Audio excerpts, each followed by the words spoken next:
Verilişin baş sponsoru Beko. Salam hörmətli tamaşaçılar, Vətən Sağ Olsun televiziya layihəsinin 4-cü mərhələsindəsiniz. Bu mərhələdə əskərlərimiz, şərti əskərlərimiz hərbi hissələrdə gördüklərini sizinlə paylaşacaqlar, bizimlə bərabər bölüşəcəklər öz fikirlərini və mən ilk olaraq studiyamıza Azərbaycan Beynəlxalq Universitetinin Vətən Sağ Olsun televiziya layihəsində təmsil edən komandasını dəvət etmək istəyirəm. Buyurun uşaqlar. Bax, bu gördüyünüz tələbələr əskər olaraq Azərbaycan Beynəlxalq Universitetini Vətən Sağ Olsun televiziya layihəsində təmsil etdilər.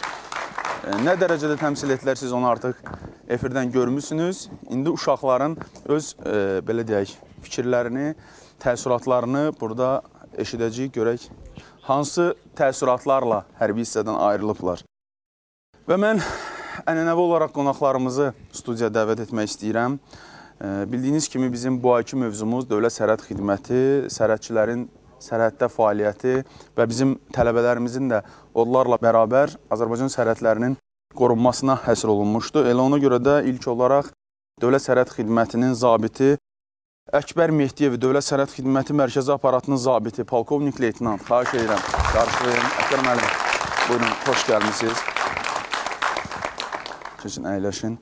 Və növbəti qonağımız, bildiyiniz kimi, yenə qeyd edirəm, bizim bu ay proyektdə təmsil edən universitet Azərbaycan Beynəlxalq Universiteti idi. Bəxtiyar Məmmədov, Azərbaycan Beynəlxalq Universitetinin Jurnalistika Fakültəsinin dekanı, filologiya elmləri namizədi. Bəxtiyar müəllim, siz də xoş gəlmişsiniz. Buyurun, əyləşin. Bildiyiniz kimi, bizim proyektdə hər dəfə bir qrupla bərabər tağım komandiri fəaliyyət göstərir.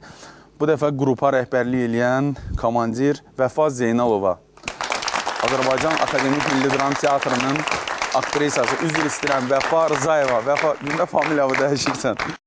Bilmək olmur, ya Rızayevasan, ya Zeynalova. Bizim növbəti qonağımız Azərbaycan Respublikasının Milli Məclisinin deputatı Aydın Mirzəzadə. Millət vəkilimizi dəvət eləyək. Aydın müəllim, siz də xoş gəlmişsiniz. Buyurun, əyləşin. Və mən ənənəvi olaraq öz, belə deyək, bizə təşkilatı dəstək olan təşkilatlara öz minnətdarlığımızı bildirmək istəyirəm.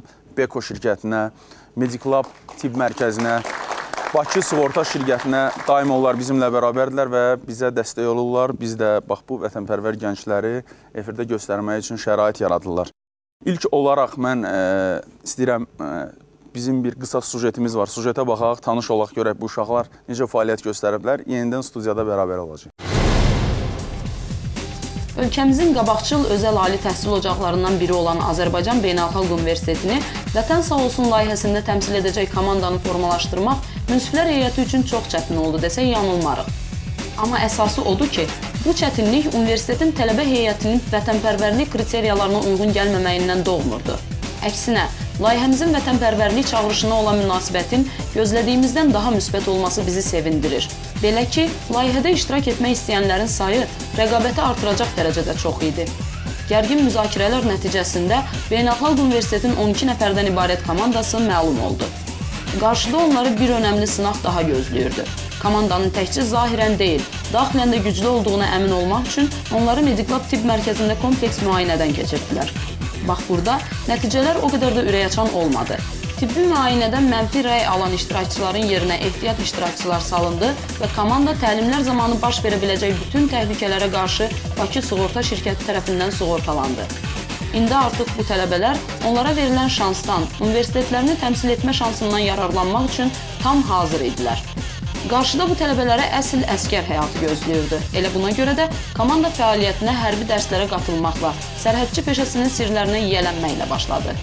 İlk olaraq sıra hazırlığı mərhələsində nizam-intizam qaydalarını mənimsədilər.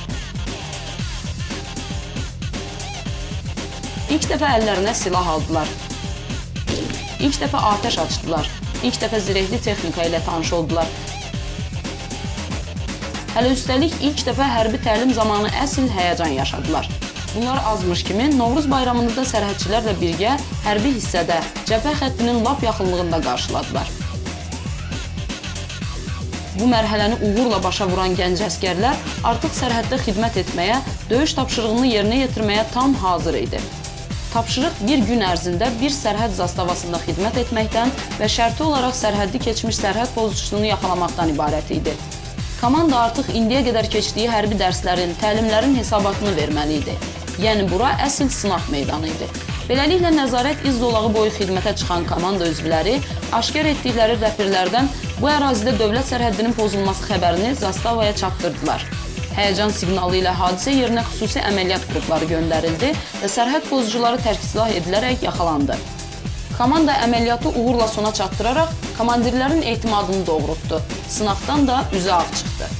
Bununla da Azərbaycan Beynəlxalq Universitetinin komandasının Vətən Sağ Olsun layihəsində xidmət müddəti başa çatdı. Çox sağ olun. Sujetdən də gördük ki, artıq bizim tələbələrimiz, keçmiş əskərlərimiz çox böyük həyəcan yaşayıblar.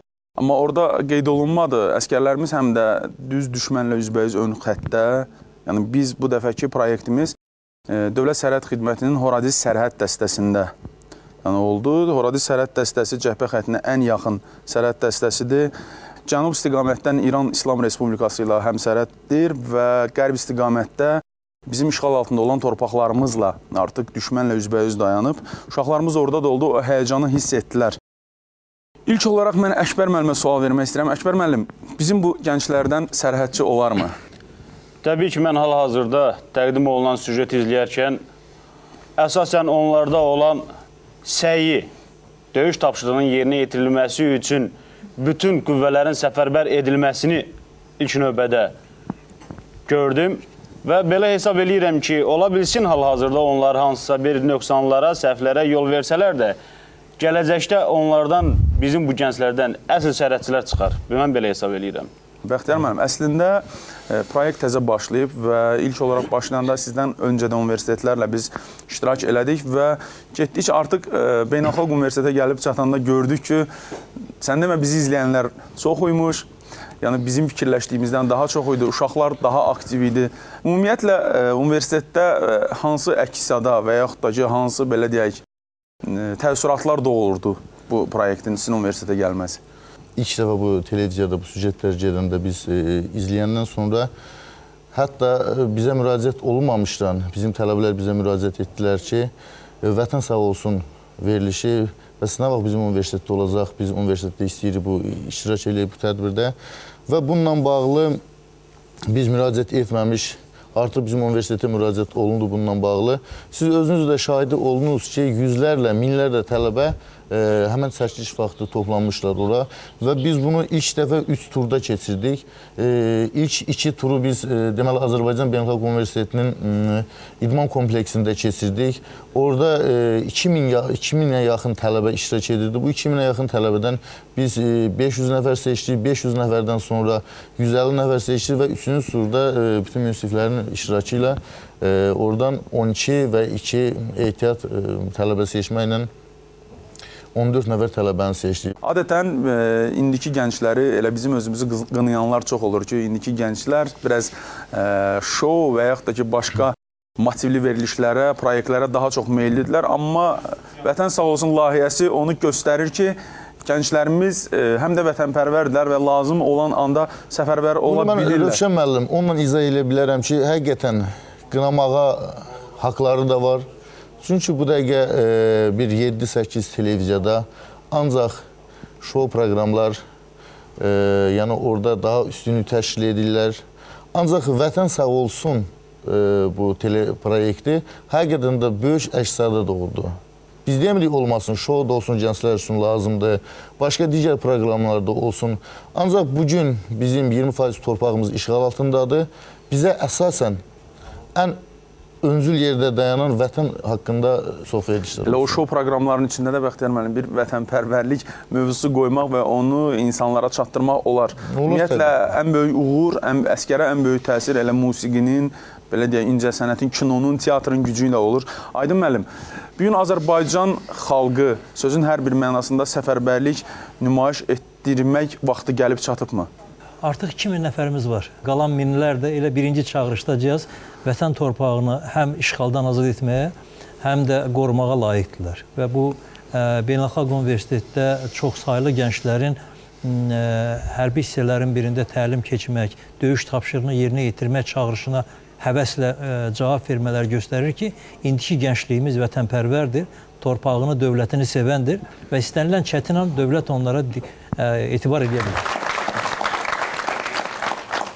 Vəfa, uşaqlarla bərabər, belə deyək də, tapşırıq yerində sən var idin və uşaqlara birbaşa rəhbərlik eləyirdin.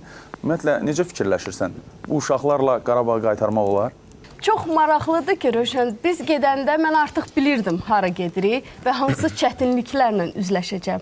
Amma uşaqlar bilmirdilər, hədsiz həvəsləri var idi. Mənə hətta haradasa gülməli gəlirdi ki, yəni bir 2 saatdan sonra bütün bu çətinlikləri gördükdən sonra bu uşaqlar həvəsdən düşəcəklər, yorulacaqlar, evə qayıtmaq istəyəcəklər. Amma belə olmadı doğrudan. Amma əslində onların gördüyü o şərait, o təminat bugün belədir. Mən Əkbər müəllimə sual vermək istəyirəm. Əkbər müəllim, siz həm Sovet ordusunda sərhədçi kimi xidmət eləmisiniz. Bax, bu inkişaf, bu təminat, bu təchizat bugün belə idi, yoxsa elə Sovet ordusunda da belə idi? Onlardan biz təhvil alanda da bu cürə idi. Təbii ki, biz bütün dövlətlərlə, müttəfiq dövlətlərlə təbii ki, əlaqələr saxlayırıq. Onların sərhəd nümayəndəlikləri ilə görüşlər keçiririk. Onlarla təcrübə mübadiləsi aparılır. Və dəfələrlə olub ki, MDB dövlətlərin nümayəndələrini biz burada, Bakıda qəbul etmişik. Müəyyən sərhəd dəstələrində onlara öz bacarıqlarımızı belə deyək, nümayiş etdirmişik. Və əksər hallarda o nümayəndəliklər bizim hal-hazırki təminata çox həsədlə baxıblar. Hal-hazırda köhnə SSR-in məkanında olan təminatdan da üstün bir təminat var. Və buna əsas səbəblərdən də biri təbii ki, dövlətimiz tərəfindən Dövlət Sərhəd Xidmətinin quruculuq işlərini, Dövlət Sərhəd Xidmətinin təminatına göstərilən qayğı bir əsasdır. Aydın müəllim, dövlət, ordu və dövlətin orduya qayğısı bu, bugünkü gündə necə təşkil olunub və ümumiyyətlə necə olmalıdır? Mən hesab edirəm ki, bugün silahlı qüvvələr üzərində dövlətin həm nəzarəti, həm idarə edilməsinin Azərbaycan üzrə optimal bir model tapılıb.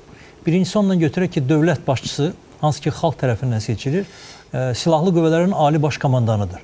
Yəni, bunun özü dövlətin silahlı qüvvələrə diqqətini göstərir. İkincisi, ordumuza hər il büdcəmizdə ayrılan vəsait ildən ilə artır. Və bu hərbi büdcə ilk növbədə ən müasir hərbi texnikanın alınmasına, kazarmaların yenidən qurulmasına, hərbi hissələrin maddi texniki təminatına və hərbi qulluqçuların sosial vəziyyətini yaxşılaşdırılmasına xidmət edir. Yəni, bu istiqamətdə işlər gedir. NATO ilə əməkdaşlıq, qardaş Türkiyənin silahlı qüvvələrinin təcrübəsinin öyrənilməsi, Azərbaycan özünün hərbi təcrübəsinin artıq yaranması. Mən tezliklə regionlarda və o cümlədən hərbi hissələrdə oluram və dəyişikliklər göz qarşısındadır. Hesab edirəm ki, bu gənclər hərbi hissəyə gedənə qədər valideynlərindən eşitdikləri hərbi hissə haqqında təəssüratlarla özlərinin birbaşa şahid olduğu təəssüratlar arasında yerlə göy qədər fərq var. Yəni, ordumuza diqqət bugün dövlətin bir nömrəli vəzifələrindəndir. İndi mən yeri gəlmişkən uşaqlara müraciət eləmək istəyirəm. Aydın müəllim dedi, orduya olan diqqətdən, qayğıdan. Əslində siz özünüz orada oldunuz, gördünüz və necə idi? Kiməsə gəlib əsgərlik barədə verdiyi təəssüratlar inanmıram ki, o dərəcədə düzgün olsun. Ən azından gördüyümü deyirəm. Çünki orada istər yeməyə qalsa, istər yuyunmaq barəsində qeyd olundu. Tam gözəl şərait, gözəl əsgərlərə qarşı gözəl ab-hava, gözəl qayğı. Yəni ki, biz onu yaşadıq, heç bir əsgərlərə qarşı çətinlik, yemək, hətta ən çox əsgərlər, indiki gəncləri yemək maraqlandırır.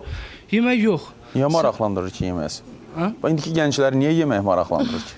Nə bilim, gələnlərdən eşitdiyimizə görə ən çox yemək problemi daha çoxdur. Əskər yeməyi belədir, əskər yeməyi elədir. Əslində necə idi? Əslində gördüyümü desəm, əskər yeməyi lap əla. Hətta bəlkə evdə yemədiyimizdə səhər yeməyində mən yeyirdim orada. Mən də öz əskər yoldaşımın belə dediklərinə tam qoşuluram və bildirmək istəyirəm ki, əskər kazarmaları çox gözəl idi. Biz hətta kazarma ilə tanış olduq. Yataq dəstləri ilə, əskərlərin öz şkafları ilə maraqlandıq, təmizliyini baxdıq. Hər şey çox gözəl idi və məmnun qaldıq. Verilişin baş sponsoru Beko.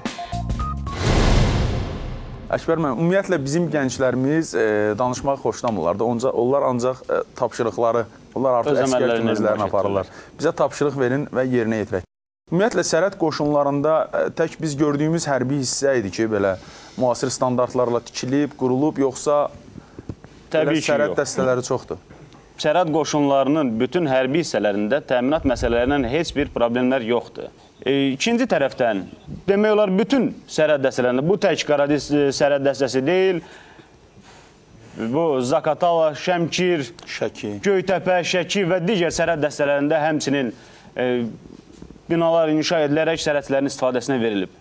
Aydın müəllim, biz bu mövzuda ümumiyyətlə bir veriliş həsr eləmişdik. Əskər yeməyi onun təminatı ilə bağlı və özümüzə söz vermişdik ki, bir də bu mövzuya qayıtmayacaq. Amma yenə də qayıtmalı oluruq. Çünki cəmiyyətin nə qədər göstərilir, bir neçə telekanallar var, şükür Allah, hamısında hərbi verilişlər var. Hər həftə müxtəlif hərbi hissələrdə göstərirlər. Demək olar ki, artıq bir hərbi hissəyə bir həftə ərzində 3-4 telekanal kamera gəlib orada çəkir, göstərir.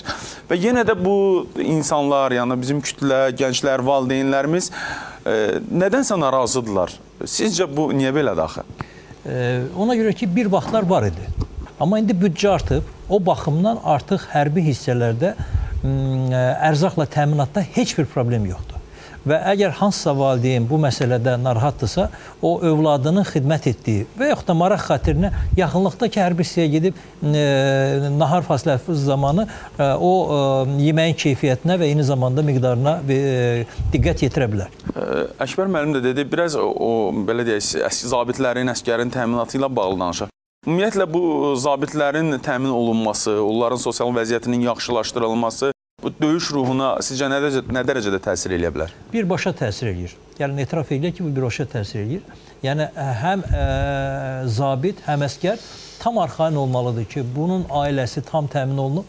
O tam arxayın olmalıdır ki, onu hər hansı bir sosial problem maraqlandırmır. Onun bütün fikri texnikanın öyrənilməsini və sədaqətlə dövlətə, vətənə xidmət etməsində olmalıdır. Bu baxımdan dövlət bugün maksimum edir. Yəni, vaxtaşırı zabitlərin və gizirlərin əmək haqqı qaldırılır. Bu bir məsələ. Mənzillə təminat məsələsi diqqətdədir.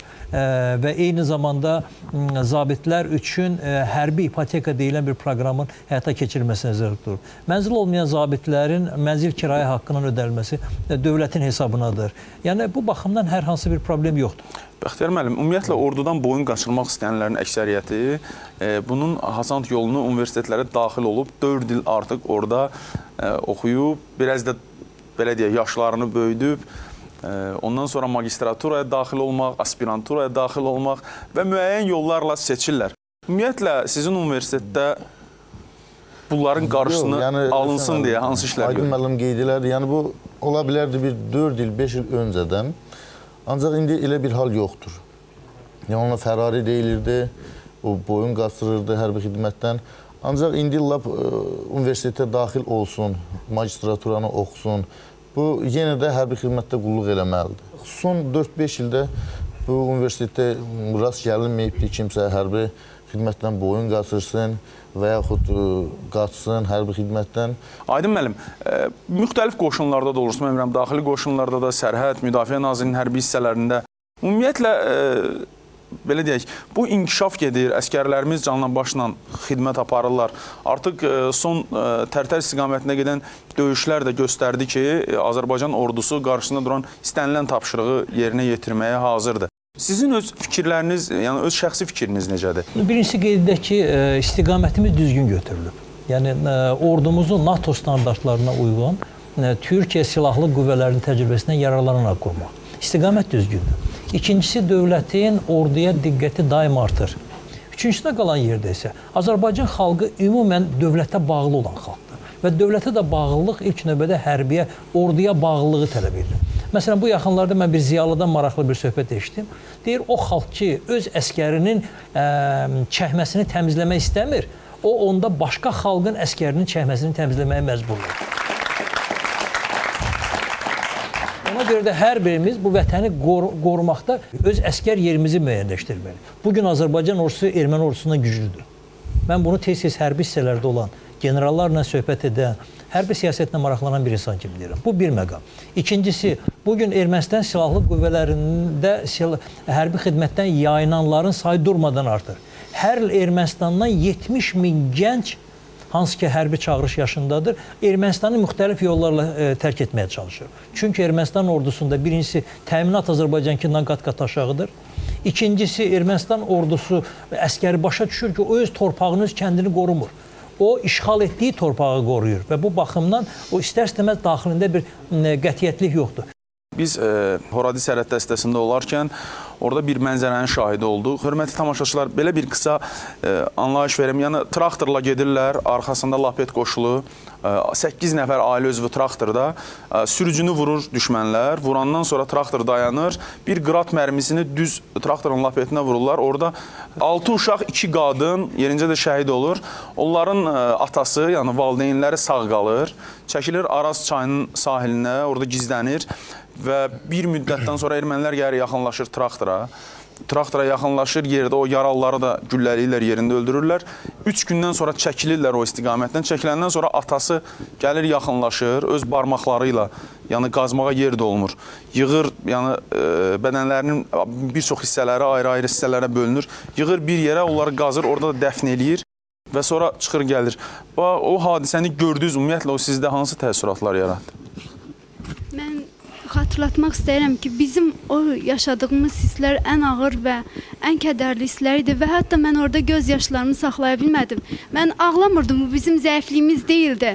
Mən sadəcə ağlayırdım ki, qarşıda o qəbirlərin önündən baxanda bizim düşmən tapdağında olan torpaqlarımız görünürdü və dağıdılmış evlər görünürdü və mən ona ağlayırdım ki, biz burada dayanıb sadəcə baxırıq və hələ də baxırıq və ona təəssüf edərək ağlayırdım və önümdə duran qəbrin vəfat etmiş uşağın gözləri düz mənim gözlərimə düşürdü və fikirləşirdim ki, biz oradayıq və hər dəqiqə bizim valideynlərimiz bizim üçün narahat olur, hər dəqiqə zəng edir və o anda fikirləşirdim ki, bir ata öz 6 övladını öz əlləri ilə cəsədlərini tanımır, hansı-hansıdır bastırırsa bu necə faciədir və bu erməni vəhşinin bariz nümunəsidir. Bunun qarşısında hər birimiz göz yaşı axıtmalı və göz yaşı axıtmaqla dayanmamalıyıq. Əlimizə silah almalıyıq. Hər birimiz onların intiqamını almaq haqqında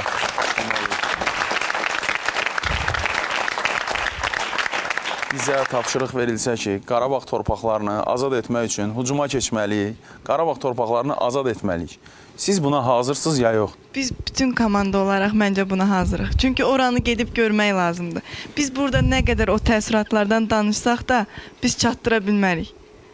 100 danışmaqdansa bir görmək lazımdır. İnşallah sizdən sonra da Bəxtiyar müəllim, ümumiyyətlə bugün təhsil sistemində ən, belə deyək də, vətənpərvərliyin ən çox təbliğ olunan yer, bağça, məktəb, təbii ki, universitetdir, institutdur. Hansı yönümdə işlər görülməlidir və yaxud da ki, görülür ki, bizim gənclərimiz sözün hər bir mənasında vətənpərvər olsunlar? Bilirsiniz, vətənpərvərlik ilk öncə ailədən başlamalıdır. O, insanın canında olmalıdır, qanında olmalıdır. Ondan sonra təbii ki, getdiyi bağçada, orta məktəbdə, kollecdəmi, universitetdəmi bu davam olmalıdır. Vəfa, mən belə bir sual vermək istəyirəm. Həm də valideynsən, 2 övladım var. Valideyn uşağını necə tərbiyə eləməlidir ki, uşaq vətənpərvər olsun? Bütün uşaqlar gördüyünü götürür, istər evdə, istər qıraqda. Mənə elə gəlir ki, bu tək valideynin tərbiyəsi yox, bugünkü cəmiyyətdən də çox şey asılıdır. Yəni, valideyn ha desin ki, sən vətənpərvər olmalısan, sən vətənini sevməlisən, uşağın öz canından, öz qanından gəlməlidir bu istək, bu sevgi. Ümumiyyətlə, sərhədçi nə dərəcədə vətənpərvər olmalıdır ki, o sərhəddi qorusun?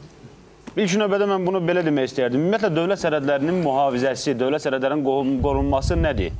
Bu, dövlətin müstəqilliyinin, suverenliyinin, ərazi bütövlüyünün təmin edilməsi üzrə həm sərhəd dövlətlərlə əməkdaşlıq və mübahisəli sərhəd məsələlərinin sülh yolu ilə həlli prinsipi əsasında xidməti fəaliyyətin həyata keçirilməsidir.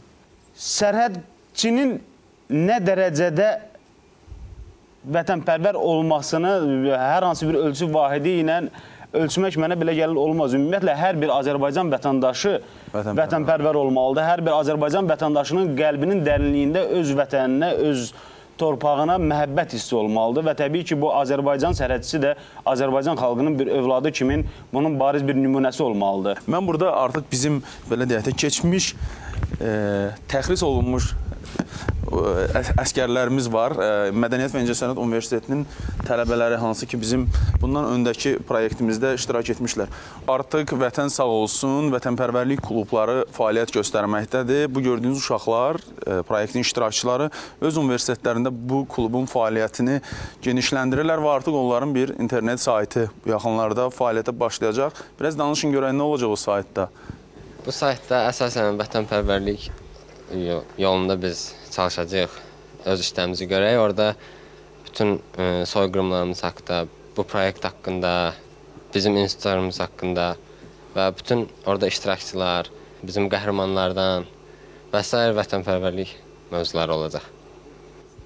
Yəni bu proyektdə bəzən F1-də uşaqlar bildirmədiklərini, yəni hər bir universitetin özünün başqa-başqa yeri olacaq, fikir güşəsi olacaq və hər bir uşağın özünün şəxsi fikirləri olacaq. Biz ona görə bu sayt. Hansı institut istəyirsə də müraciət edə bilər. Sizdən müraciət edə bilərlər. Mən inanıram ki, yaxın zamanda artıq hər bir komandanın özünün internet saytı olacaq. Salihə, sözün var, nə isə deyəsin sən. Bəli, biz keçən dəfə elə bir ki, çəkilişimiz olanda bir ensaylı hərbi hissəyə gedəndə deməli, bir otağa girdik, silah otağı idi. Orada iri bir hərflərlə yazılmışdı ki, ən mükəmməl silah təlim görmüş insandır. İndi demək istəyirəm ki, bizim Azərbaycan ordusuna artıq bizdən savayı 12 silah da əlavə olundu. Sağ olun. Uşaqlar, mən sizdən xahiş edirəm ki, əskər şəmdilini orada xüsusi qeyd eləyəsiniz. Çünki əskər şəmdilini sözün hər bir mənasında bizim proyektin qəhrəmanına çevrilib. Mən bir şey qeyd etmək istəyirəm. Bax, bu qızı. Gəl bura, Mehriban. Zəhmət olmasa o kağızları da verin bizə. Bax, bu Mediclub'un hər dəfə bizə təqdim etdiyi sağlamlıq haqqında kağızlardır. Hər dəfə biz uşaqları seçirik, hörmətli tamaşaçıları izləyirsiniz, gətiririk Mediclub'a, onlardan sağlamlıq haqqında kağız alandan sonra ki, bu uşaqlar orada yararlıdır, sağlamdır və biz bu uşaqları aparırıq hərbi hissələrə. Biz Mehribanı hərbi hissəyə Mediclub'a gətirəndə həkimlər yoxladı və 2 gündən sonra bizə bir siyahı gəldi ki, kimlər gedə bilər, kimlər gedə bilməz. Mehribanın immuniteti, bədənin immuniteti 16% idi. Yəni, bu temperatur və yaxud da ki, bir zədə alsa, onun sağalması üçün, həyatı üçün təhlükəli idi. Amma Mehriban oturdu, bir gün gecə səhərəcən ağladı, valideynini gətirdi. Valideyni dilindən bir arayış verdi ki, yox, nə danışırsınız, mənim qızım ora getməlidir, mən istəyirəm mənim qızımın əynində əskər paltarı olsun və xidmət etsin. Mehriban, bu inatkarlıq nə ilə əlaqədar idi? Seçim turunda da siz mənə sual verin. Mən söyləmişdim ki, snayperçi qızlar haqqında danışmışdım. Və getdim ora, hətta orada bir əskər deyir ki, ayda bax, kinolardakı snayperçi qızlara oxşurlar. O qədər pis oldum ki, niyə görə də Azərbaycanlı oğlum məhz snayperçi qıza televizordakı xarici qızlardan baxmalıdır? Nəyə görə də mənə baxmamalıdır? Nəyə görə Azərbaycan qızına baxmalıdır?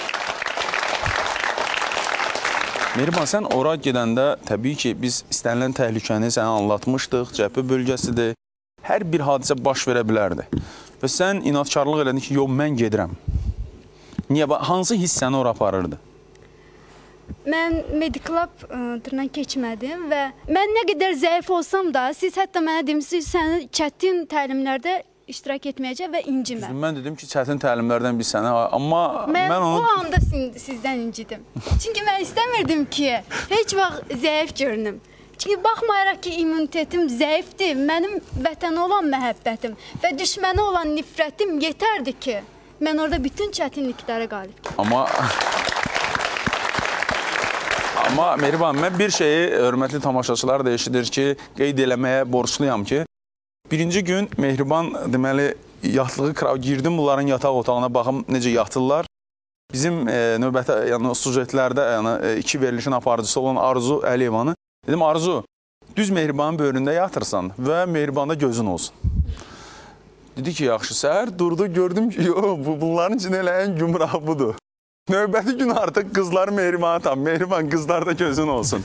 Mehriban, çox dastanlar yazılıb, çox, belə deyək də, əsərlər, bədii filmlər də var ki, bir əskər yaralanır, qan itirir, amma sona qədər döyüşür, qəhrəmanlıq eləyir. Bu, hər birimizin qəhrəmanlıq tarixidir. Amma sən həqiqətən də bugün, belə deyək də, canlı olaraq onu göstərdin ki, Azərbaycan vətəndaşı, Azərbaycanlı nəyə qadirdir? O, lazım olan yerdə sözün hər bir mənasında canından keçməyə hazırdır. Çox sağ ol, biz sənə uğurlar arzulayırıq. Biz sənin valideynlərinə təşəkkür edirik ki, belə vətənpərvər qız böyüdüklər. Buyur. Cəsarətli sözüdür. Azəri qadınları nəyə qadirdir? Hər an mən ona əminəm ki, düşmənə layiqli cavab verə bilərlər.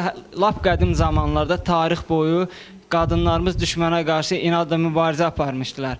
Yeri gəlmişkən biz öz manga komandirimizin bizə necə, yəni bir komandir əskərə necə qayğı göstərsə onun sübutu var məndə. Buyurun, baxa bilərsiniz. Və biz öz manga komandirimizlə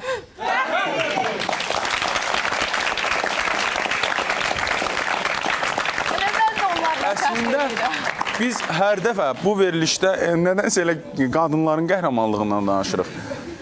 Amma mən sizə inandırım ki, Azərbaycanın kişiləri tarixdə xüsusi dəsti xəttdə olan döyüşçülər olublar. Ta Azərbaycandan başlayaraq qızılbaşlar, ağ qoyunlar, qara qoyunlar, Babək.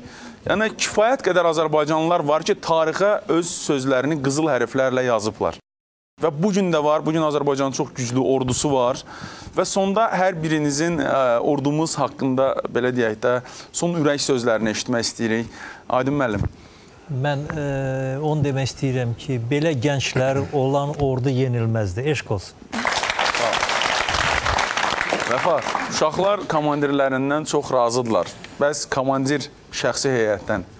Mən də onların hər birindən çox razıyam, mən də onlarla fəxr eləyirəm. Hər birinlə onların simasında bütün Azərbaycan gəncləri ilə fəxr eləyirəm. Biz universitet olaraq Vətən Sağ Olsun verilişinin yaradıcılarına, İctimai Televiziya və bu proyekti dəstəkləyən bütün təşkilatlara, nazirliklərə özləri minnətdarımızı bildiririk. Bunu cənab rektorumuz Akademik Elşad Abdullayev adından deyirəm. Necə ürəkli, bax, uşaqlar danışır, adam baxır, həqiqətən də belə qızdı, oğlanlı, o qədər mərddirlər, o qədər vətənpərvərdirlər ki, həqiqətən biz nəinki Dağlıq Qarabağı, biz hətta Zəngəzuru, digər torpaqlarımızı erməni işğalçılarından artıq xilas eləməliyik. Zamanı bilməliyik. Mən bir şeyi əlavə edeyim ki, Bəxtiyar müəllim, bu uşaqlar artıq, belə deyək, sizin universitetinizdə Vətən Sağ Olsun, Vətənpərvərlik klubu kimi fəaliyyət göstərəcəklər.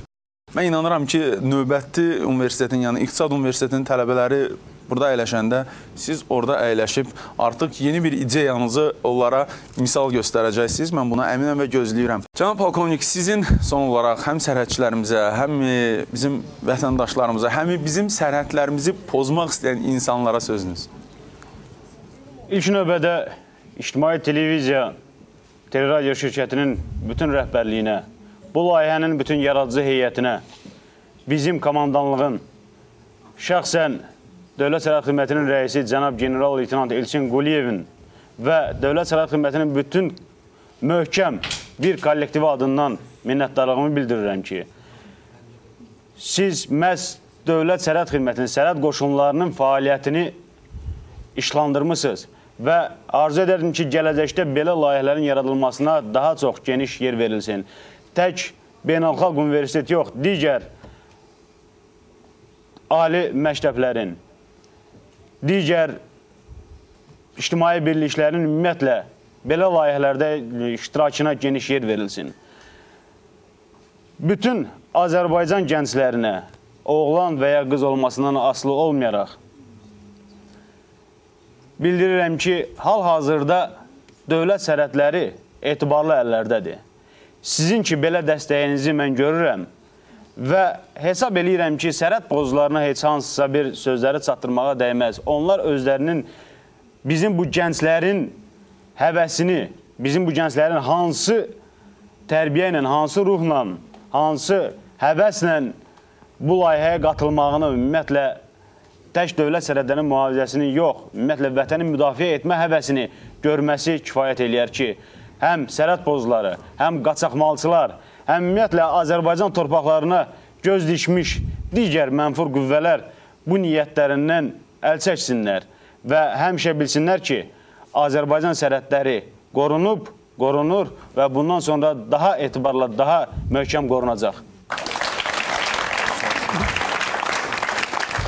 Mən də sonda sizə öz təşəkkürümü bildirirəm ki, studiyamıza gəldiniz və bu Media Club-ın, belə deyək, sağlamlıq haqqında və treninqlərin nəticəsi haqqında siz bu sənədləri istənilən təşkilata, müəssisəyə verə bilərsiniz ki, siz ilkin tibbi yardım göstərmək haqqında kurs keçmişsiniz və inşallah Qarabağ torpaqlarını düşməndən azad eləyəndə də sizin bu öyrəndikləriniz sizə lazım olacaq ki, yaralanmış, özünü paylayarsız uşaqlara, yaralanmış, özünü hiss edən, nə bilim, qəlpə yarası almış, zədə almış əskərlərə necə bir-biriniz kömək eləməlisiniz, artıq sizə bunları keçiblər.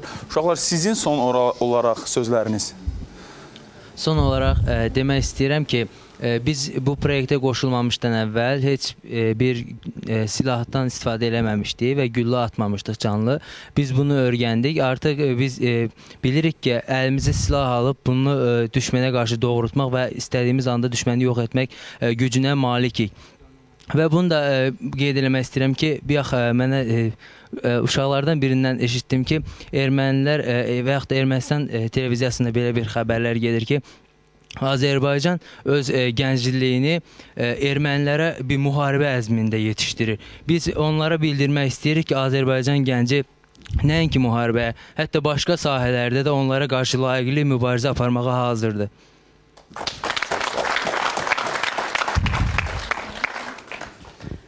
Mən də buradan üzümü bütün əskər getmişlərə, əskərlikdə olmamış oğlanlara tutub deyirəm ki, əskəri qorxulu bir şey deyil, sadəcə olaraq əskər paltarını geymək şərəfdir. Bu həm oğlanlar üçün, həm də qızlar üçün. Əskərlik qorxmaq üçün yox, qorxutmaq üçün. Mən də sonda demək istəyirəm ki, bayaq siz sual verdiniz ki, siz hazırsınızmı Qarabağ müharibəsində iştirak eləməyə? Və mən buradan deyirəm ki, nəinki biz iştirak etməyə yox, mən sual verdim ki, Qarabağ torpaqlarını düşməndən azad etməyə hazırsınızmı? Mən də deyirəm ki, damarında Azərbaycanlı qanı axan və özün Azərbaycanı hiss eləyən hər bir kəs o müharibəyə hazır olmalıdır. Şəxsən mən arzulayıram ki, o müharibə başlasın və mənim ermənidə qalan qisasımı mən alım.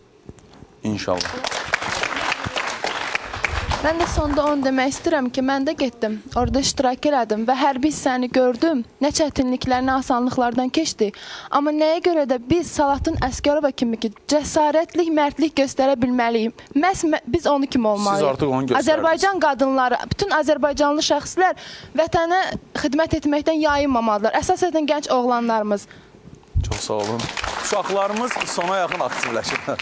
Biz sizə təşəkkür edirik ki, proyektdə iştirak etdiniz və sözün hər bir mənasında özünüzü bir, belə deyək də, düşmənə göstərə bildiniz ki, Azərbaycan gəncliyi sözün hər bir mənasında vətən ruhunda böyüyür. Hər bir Azərbaycanlı lazım olan al, əlində silah, vətənin keşiyində dura bilər. Mən sonda öz, belə deyək, bizə dəstək olan təşkilatlara yenə öz minnətdarlığımı bildirmək istəyirəm. Beko şirkəti, Beko bir dünya markasıdır. Vətənpərvər insanlar harada varsa, yanında var. Media Club-a öz təşəkkürümüzü bildirmək istəyirik ki, bu insanların həyatları onlar üçün, belə deyək, vacibdir. Onların həyatının qorunmasında daima bizə dəstək olurlar, daima bizim yanımızdadılar. Biz də çox arxayınlıqla o uşaqlara istənilən çətin tapşırıqları yerinə yetirtməyə, belə deyək, qarşılarında borc kimi qoyuruq. Çünki bilirik, hər hansı bir problem olarsa, Media Club o anda bizim yanımızdadır. Bakı Sığorta şirkəti hər bir döyüşçünün həyatını sığortalayır. Çünki bu hər bir gəncin həyatı bizə Qarabağ torpaqlarını düşməndən azad edəndə çox vacib lazım olacaq. Dövlət Sərhəd Xidmətinə xüsusi minnətdarlığımı bildirmək istəyirəm. Çünki bizim üçün hər bir şərait yaratdı. Dövlət Sərhəd Xidmətinin rəhbərliyi bu işə birbaşa nəzarət etdi. Bizim üçün hər şəraiti yaratdı. Belə deyək də, silahlardan istifadə, atəş açmağa icazə verdi, zirehli texnikadan istifadə etməyə icazə verdi. Hətta bütün məsuliyyətinin ağırlığını hiss eləyərək bizə icazə verdi ki, biz bu uşaqları 1-2 saatlıq da olsa oyun xəttdə olan səngərlərə salaq. Onlar hiss etsinlər ki, qarşılarında duran düşmən və əks tərəfdəki o yanmış, uçulmuş, dağılmış kənd Azərbaycan kəndidir. Hər birinizə təşəkkür edirik. Beynəlxalq Universitetə təşəkkürümüzü bildiririk. Vəfa xanım, sizə təşəkkürümüzü bildiririk. Aydın müəllim, sizə təşəkkürümüzü bildiririk. Həm gözəl insan olaraq, həm bir millət vəkili olaraq, istər vəzifəli şəxs olaraq, istər sıravi insan olaraq, istər hərbiçi olaraq, hər birimiz vətəni qorumağa borçluyuq. Çünki bu vətən bizimdir. Biz bunu qorumasaq, bizdən başqa heç kəs onu qorumayacaq. Ermənistanda ola bilsin ki, mən əvvəlki fikrimə qayıdıram, Ruslar Erməniyə kömək eləyir. Amma mən bir şey qeyd edeyim ki, ora Rusların yox, ora bizim vətənimizdir. Orada olan Rus, orada olan Erməni hər biri bilir ki, Aydın müəllim də qeyd elədi, ora Azərbaycan vətənidir və onlar öz vətənlərini yox, başqasının vətəninə göz dikiblər. Və mən sonunda xüsusi təşəkkürümü Gənclər və İdman Nazirliyinə bildirmək istəyirəm. Bildiyiniz kimi, bizim bu proyekt birbaşa Gənclər və İdman Nazirliyinin dəstəyi ilə hazırlanır. Mən inanıram ki, Azərbaycanın hər bir gəncinin vətənpərvər ruhda böyüməsi üçün Gənclər İdman Nazirliyi əlindən gələn hər bir şeyi edəcək. Sağ olun, inşallah növbəti verilişdə görüşərik. Verilişin baş sponsoru Beko.